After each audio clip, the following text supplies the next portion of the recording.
नमस्कार, welcome to gurus grace. Yes, और आज हम बात करेंगे प्रेडिक्टिव न्यूमरोलॉजी पे। हमारे जितने लर्नर्स हैं जो हमसे सीख के गए हुए हैं और कंसल्टेशन देते हैं, उनका एक क्वेश्चन आया था कि हाउ टू प्रिडिक्ट। आज जैसे कोई क्लाइंट आता है क्वेश्चन लेके, तो स्टेप बाय स्टेप क्या तरीका है, किस तरह से प्रिडिक्शन करना है। जैसे कि आप इतने सालों से इस लाइन में ऑलरेडी हो, मैं भी करता हूँ, लेकिन हमारे लर्नर्स जानना चाह रहे हैं कि how to go head with the prediction part. So if you could give them tips on that. So इसको अगर मैं थोड़ा सा और रिफाइन करके कहूँ तो you want how to go about a professional numerology. Exactly. Okay, so इसमें अमित जी दो एस्पेक्ट्स हैं। One is when you are giving consultation on a personal level, यानी कि आप एक इंसान को फॉर्म कर रहे हो, और एक है एक प्रोफेशनल यानी कि बिजनेस लेवल। सो ये दोनों अलग तरीके से होते हैं। आज हम बात करते हैं step by step guide for a personal numerology consultation. ठीक है, ओके। अक्सर मैंने देखा है कि हम लोग बहुत सारे वर्कशॉप्स अटेंड करते हैं, काफ़ी सारी किताबें पढ़ते हैं, बहुत जगह से सीख के आते हैं, और यूट्यूब भी एक बहुत बड़ा माध्यम है सीखने का। लेकिन जब हम बोलने जाते हैं तो हमको ये नहीं समझ में आता कि कहाँ से शुरू करना है और कहाँ पे ख़त्म करना है। इनफैक्ट फिर हमको चंद बातें याद रह जाती हैं। फॉर एग्जाम्पल, आप चार्लियन प्रैक्टिस करते हैं तो आप एक ग्रिड बना लेंगे, आप कुछ नाम पे चर्चा कर लेंगे, है ना। फिर उसके बाद थोड़ा सा महादशा वगैरह कर लेंगे। अगर कोई लॉ ग्रेड प्रैक्टिस करता है तो वो लॉ ग्रेड प्रैक्टिस कर लेता है। लेकिन वो जो एक स्क्रिप्ट होती है ना, वो हर प्रोफेशन में बहुत जरूरी है। एक मूवी तभी बनती है जब सारे किरदार प्रिपेयर्ड होते हैं, एंड एवरीथिंग, मतलब यहाँ तक कि लुक से लेके एवरीथिंग इज प्री डिफाइंड और प्री स्क्रिप्टेड। बिकॉज कॉन्फिडेंस भी तभी आता है जब आप में वो बात है, आप पे कि वो प्रिपरेशन है या आपका वो हार्डवर्क है, राइट। सो करना क्या है, मोस्टली मैंने देखा है कि क्लाइंट्स जब आते हैं, या तो आप उनके क्वेश्चंस ले लेते हो, या आप उनकी स्टोरी पहले सुन लेते हो, उसके बाद आप अपनी कैलकुलेशन से उसको मैच करते चलते हो। तो दोनों ही तरीके थोड़े से ठीक नहीं लगते मुझे एट ए पर्सनल लेवल। हाँ, तो इन दोनों में हो जाता है कि थोड़ा सा एक गैप रह जाता है। तो first the ideal way is कि क्लाइंट को कहिए कि अपने क्वेश्चंस एक डायरी में लिख दीजिए, या फिर आप एक पेपर पे नोट कर दीजिए। ठीक है, जब एज ए न्यूमरोलॉजिस्ट आप प्रैक्टिस उनका प्रिडिक्ट करना जाएंगे तो मोस्ट ऑफ द थिंग्स जो है वो आंसर होते चले जाएंगे। एंड में अगर कुछ रह जाता है तो आप वो आंसर कर सकते हैं। बट अगर आप क्लाइंट की स्टोरी पहले ही सुन लेंगे, उसके क्वेश्चंस पहले ही सुन लेंगे, तो आप न्यूमरोलॉजिस्ट नहीं बन पाएंगे। क्योंकि अगर आप ही रूट कॉज आइडेंटिफाई नहीं कर पाए कि वो इंसान आपके सामने बैठा क्यों है, तो फिर हमारी एग्जैक्टली इसीलिए मैं आपसे क्वेश्चन पूछ रहा हूँ कि स्टेप बाय स्टेप प्रोसेस बताएं कि कैसे जाना है। ओके, तो हमने पहले क्लाइंट से कहा कि आप अपने क्वेश्चंस नोट कर लीजिए कि कुछ मिस ना हो। उसके बाद जब वो आपके साथ बैठते हैं तो आपको एक उनका कॉन्फिडेंस गेन करने के लिए आपको कुछ ऐसी बातें जरूर बोलनी है कि आप उनको समझ पा रहे हैं, और क्लाइंट को भी कहना चाहिए कि हाँ, I can resonate with you. Yes, उसके लिए आप कहाँ से शुरुआत करेंगे? नाम से। अगर अमित जी मैं डेट ऑफ बर्थ से डिकोड करूं तो कुछ चीजें हम रिलेट कर सकते हैं और कुछ नहीं कर सकते, कहीं ना कहीं कुछ ना कुछ फिट हो जाएगा। बट नाम काफी पर्सनल है, तो नाम के सारे ही पहलुओं को ले लीजिए, first name, middle name, sir name, और फिर आप उसका निक नेम ले लीजिए। तो आप उनकी पर्सनल लेवल की पर्सनैलिटी और पब्लिक लेवल की पर्सनालिटी को डिकोड कर सकते हैं, whatever form of numerology you are using, चाहे वो कबाला हो, चाहे पाइथागोरस हो, कोई भी हो। ठीक है, फिर आप वो डिफाइन करने के बाद नाम से ही उनके चैलेंजेस समझ में आ जाते हैं काफी हद तक। क्योंकि जब आपने इंसान की सोच पढ़ ली, उसके कर्म पढ़ लिए, तो आप काफी कुछ, तो एक तरह से आप स्टोरी ही समझ गए कि अगर ये इंसान खाना भी खाता है तो स्पीड से खाता है कि स्लो खाता है, वो वेजिटेरियन है कि नॉन वेजिटेरियन है, उसको लाइफ में घूमना पसंद है कि ही इज अ लोनर, उसको किस तरह की कंपनी पसंद है, या उसका फ्रेंड सर्कल किस तरीके का है। आपको कहीं ना कहीं जब इंसान का कैरेक्टर समझ में आ गया तो आधी लाइफ तो वहीं पे आपने डिकोड कर दी। उसके बाद आ जाइए डेट ऑफ बर्थ पे। अब डेट ऑफ बर्थ में आते हैं तो मोस्टली लोग ड्राइवर और कंडक्टर पे ही रह जाते हैं। मतलब कि वो ये बोलते हैं कि ड्राइवर ये है, तो आपकी लुक एंड फील एंड आपकी सोच ऐसी है। हाँ, लेकिन मुझे ऐसा लगता है कि हम आज के टाइम में बियॉन्ड नंबर्स हैं। देखो, नंबर्स वो चीजें होती हैं जो हम ट्रेड्स लेके पैदा हुए हैं, यानी कि ये नाम और ये जो डेट है ना, जब हम पैदा हुए थे वो स्किल्स इनबॉर्न थे, लेकिन एनवायरनमेंट बहुत बड़ा रोल प्ले करता है। जैसे कि दो ट्विन्स हैं, डेट ऑफ बर्थ दोनों का सेम है, एक इंडिया में एक की ग्रूमिंग अप हो रही है और एक की मान लीजिए अब्रॉड कहीं हो रही है, तो दोनों का डेट ऑफ बर्थ सेम है, मान लीजिए नाम भी सेम है, तो एक नॉर्मल वेस्टर्न न्यूमरोलॉजी में they both are doing different in their lives, right? How? तो इसमें कहते हैं एस्ट्रोलॉजी में भी जो प्रिडिक्शंस होती हैं देश काल परिस्थिति लेके होती हैं, तो एनवायरनमेंट से आप बहुत सारी चीजें एक्वायर कर लेते हैं। यानी कि अगर आपके डेट ऑफ बर्थ में आपके प्रोफेशनल नंबर्स नहीं भी हैं, बट आपका जो ग्रुप है वो कॉर्पोरेट ग्रुप है, आप करते करते प्रोफेशनल हो जाते हो, right?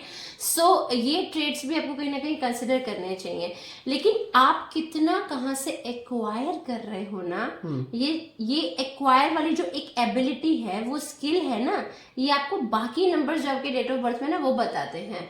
For example some people are very rigid, they just do not want to change, correct, and some people are very flexible, तो इनकी लाइफ में आप चेंजेस ज्यादा फील कर पाएंगे because there personality is very flexible, right? तो जब आप डिकोड करते हैं डेट ऑफ बर्थ को, तो मैं ये कहना चाहूंगी कि just go beyond this driver and conductor combination, क्योंकि ड्राइवर एंड कंडक्टर आपको ये तो बता देगा कि आप गाड़ी कैसे चलाते हैं, लेकिन गाड़ी का मॉडल कहाँ से बताएंगे? पूरी डेट ऑफ बर्थ से कि गाड़ी कौन सी है, राइट? उनका एनवायरनमेंट कैसा है, वो लिमोजिन में घूमते हैं कि किस में घूमते हैं, राइट? सो ये सब करने के बाद ये तो बेसिक ट्रेड्स हो गए जो आप लेके आए हो और एक्वायर कर रहे हो। तो एक्वायर तो कर लिया आपने, पर्सनालिटी समझ ली, उसकी गाड़ी समझ ली, उसका स्ट्रक्चर समझ लिया। अब बात आती है कि इंसान जब अपनी जिंदगी की जर्नी आगे आगे प्रोग्रेस करता है तो बहुत सारे और भी नंबर्स उसके साथ जुड़ते रहते हैं। For example Aadhaar number, pan number, mobile number, house number, तो ये गाड़ी नंबर, सारे इतने बहुत सारे number, mobile number, even roll number. आप अगर एग्जाम देने जा रहे हैं, इंटरव्यू में भी आपका जो नंबर होता है, आप कार का लाइसेंस बनवाने जा रहे हैं, वहां पे भी कार नंबर। अच्छा, इन डेली बेसिस ओटीपी नंबर भी इफेक्ट करता है, ऑफ कोर्स, जो आप कोई भी ट्रांजैक्शन करते हैं बैंक का। यस, इवन आप अगर कुछ सोच रहे हैं, आप रोड पे जा रहे हैं, आपको सामने रेड लाइट पे जो नंबर दिखते हैं, that also is an answer, right? तो जिस तरह से आपकी ग्रूमिंग अप हो रही होती है, आपकी पर्सनालिटी चेंज हो रही होती है, तो ये जो नंबर्स आते हैं ना, इनके सीक्वेंस चेंज होते रहते हैं। जैसे एक एंजल नंबर का कॉन्सेप्ट आपने सुना होगा, सॉरी हम थोड़ा ऑफ ट्रैक जा रहे हैं, लेकिन it has a relevance, okay? तो जैसे एंजल नंबर, कुछ लोग बोलते हैं कि हमको 111111 दिख रहा है, 2222 दिख रहा है, राइट? तो आप जो चीज सोच रहे होते हो ना, यूनिवर्स उसको नंबर्स के माध्यम से आपको समझा रहा होता है एक लैंग्वेज में कि 111 is a start, 222 is like a compromise, something like that. तो जैसे हमारी अगर प्रोग्रेस कहीं स्टैंड स्टिल है, हम बात को समझ नहीं पा रहे, तो सेम ही तरह के नंबर आते रहते हैं, यानी कि वही नंबर हाउस में है, वही नंबर कार में है, कहीं ना कहीं कुछ पैटर्न्स आपको सिमिलर दिखेंगे। अगर नंबर भी फ्रीक्वेंटली चेंज हो रहे हैं, तो हमारी प्रमोशंस, हमारी प्रोग्रेस, हमारे रिलेशनशिप्स भी उस तरह से चेंज होते रहते हैं। So that is another way. तो बेसिक प्रेडिक्शन करने के बाद आने वाले टाइम को डिकोड करने के लिए जो नंबर्स अब उनको हिट कर रहे हैं ना, उनको भी डिकोड कर लेना चाहिए। अच्छा। और मुझे ऐसा लगता है कि ये सारी डिकोडिंग करने के बाद ना उनके क्वेश्चंस कुछ ज्यादा रहते नहीं है। आप उनको उनका प्रॉब्लम भी समझा चुके होते हो और उनका आंसर भी दे चुके होते हो, सॉल्यूशंस भी दे चुके होते हो। अब यहाँ पे एक चीज बोलूंगी, अब जैसे हर ग्रेड का अपना तरीका होता है। जैसे चार्लियन में महादशा अंतरदशा से एक लेटली प्रेडिक्शंस करते हैं, कुछ लोग लॉ शो में साइकिल्स को यूज करते हैं, personal year cycles, essence cycles and all that. Age, तो एज भी एक नंबर है। आप पर्सनल ईयर साइकिल में एक आने वाले साल से अपने एज को कनेक्ट कर सकते हैं, अपने डेस्टिनी नंबर से कनेक्ट कर सकते हैं। मतलब कुछ भी एनीथिंग वर्क्स जिसपे आपकी मास्टरी है, क्योंकि कुछ भी है उसका कोई रेलेवेंस तो होगा तभी वो है, राइट? हम जो 10 साल पहले थे, आने वाले 10 साल में वैसे नहीं होने वाले हैं। सो जो चेंज आता है उसको भी आप नंबर्स के माध्यम से डिकोड कर सकते हैं। सो होल आइडिया इज, यहाँ पे ये सब करने के बाद हम क्वेश्चंस के आंसर तो दे देते हैं। एक यहाँ पे एक टिप देना चाहूंगी कि अगर कोई बोलता है कि मैंने ये जॉब ज्वाइन करनी है, क्या मुझे ये जॉब ज्वाइन कर लेनी चाहिए या फिर मेरी डेट ऑफ ज्वाइनिंग क्या होनी चाहिए, ऑल दैट स्टफ। तो यहाँ पे आप जो भी ग्रिड्स फॉलो करते हैं, आप उनके ऑफर लेटर पे जो डेट आई है ना, आप उसको ग्रिड में डालिए, अपना नंबर्स के साथ मैच कीजिए, आपको पता चल जाएगा कि उस जॉब में आप स्टे करने वाले हैं, स्ट्रगलिंग होने वाले हैं कि क्या होने वाले हैं। एग्जैक्टली। इवन जो आजकल ऑफिस भी लोग अपना पर्सनल मोबाइल नंबर असाइन करते हैं या वो सब करते हैं या आपका ऑफिशियल कोई नंबर होता है, तो उससे भी आप डिकोड कर सकते हैं। आईडी नंबर भी मिलता है ऑफिस से, उससे भी बताया जा सकता है बहुत सारी चीजें। एग्जैक्टली। तो एक ये तरीका होता है। इवन मैरिज का अगर आप कंपैटिबिलिटी नहीं भी जानते हैं, डेट ऑफ मैरिज को आप ग्रिड में डाल दीजिए, उससे भी आपको बहुत सारी चीजें पता चल जाएंगी। सो इवन जो हाउस नंबर आपको मिलता है, हाउस नंबर ये बताने वाला है कि आने वाले लाइफ में आपके प्रोफाइल चेंजेस कैसे होने वाले हैं, घर का एटमॉस्फेयर कैसा होगा, किस तरीके के सर्वेंट्स आपको मिलने वाले हैं, आपकी यहाँ पे फाइनेंशियल ग्रोथ होगी कि पर्सनल ग्रोथ होगी। एवरीथिंग इज जस्ट इंडिकेटिव, मतलब नंबर्स तो आसपास है, कैसे भी आप डिकोड कर लीजिए। हाउस नंबर्स में जहाँ पे डेट, जिस डेट पे परचेज किया है या जो नंबर डेट आ रहा है रजिस्ट्री के ऊपर, उससे भी काफी कुछ डिकोड की कर सकते हैं लोग। यहाँ पे आप एक बहुत अच्छा पॉइंट आपने बताया कि रजिस्ट्री डेट या जो भी रजिस्ट्रेशन नंबर्स होते हैं, आपको इससे ये पता चल जाएगा कि फ्लैट आपका अप सेल होगा कि डाउन सेल होगा, कि आपको डिस्ट्रेस सेल करनी पड़ेगी। ये सब भी कितने साल, it has a long numbers, कि आप यहाँ पे ज्यादा स्टे करने वाले हो, ये सारी चीजें भी पता चल जाती है आपको। मैं कोविड के टाइम पे काफी रिसर्च कर रही थी कि लोग अक्सर कोविड टेस्ट कराते थे। तो see research should be part of all numerologist, ठीक है। तो मैं क्या करती थी कि जैसे आपने टेस्ट करवाया है तो आपको एक नंबर देते थे, बड़ा लॉन्ग नंबर होता था, और उसके टोटल्स पे देखती थी कि इनका कोविड रिजल्ट पॉजिटिव आने वाला है कि नेगेटिव आने वाला है।